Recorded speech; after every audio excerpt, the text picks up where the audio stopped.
যে আমার সবচেয়ে আপন। তুই যে আমার আদরের ছোট্ট একটা বোন, সবার চেয়ে ভালোবাসি তোকেই আমি শোন। কবিতার লাইনের মতোই এবার বাস্তবে দেখা মিলল ছোট বোনের প্রতি বড় বোনের ভালোবাসা। একই সঙ্গে মনোযোগী শিক্ষার্থী ও দায়িত্বশীল বোনের পরিচয় দিয়ে ভাইরাল 10 বছর বয়সী এক থাই শিক্ষার্থী। ভাইরাল ওই ভিডিওতে দেখা যায় স্কুল শিক্ষার্থী গ্রিন এক হাতে তার বোনকে ফিডারে দুধ খাওয়াচ্ছে, অন্য হাতে ক্লাসের নোট লিখছে। ক্লাস চলাকালীন এমন ঘটনার একটি ভিডিও ছড়িয়ে পড়েছে টিকটকে। থাই গণমাধ্যমের বরাতে জানা গেছে, গ্রিন মধ্য থাইল্যান্ডের প্রাচীন বুড়ি প্রদেশের বেনলং খামচাম স্কুলের শিক্ষার্থী। প্রতিদিনের মতো সেদিনও স্কুলে আসে সে, তবে তার মা কাজে ব্যস্ত থাকায় সঙ্গে করে নিয়ে আসে 1 বছর বয়সী ছোট্ট বোনকে।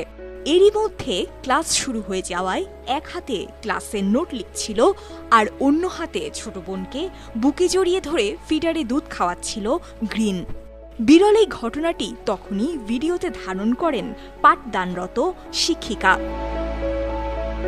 আমি জানি না অন্য শিক্ষকরা বিষয়টি কিভাবে নেবেন, তবে যা কিছুই ঘটুক না কেন কোনো অবস্থাতেই শিক্ষার্থীরা যেন ক্লাস মিস না করে, এমন একটি ক্যাপশনে তার টিকটক আইডিতে ভিডিওটি আপলোড করেন ওই শিক্ষিকা।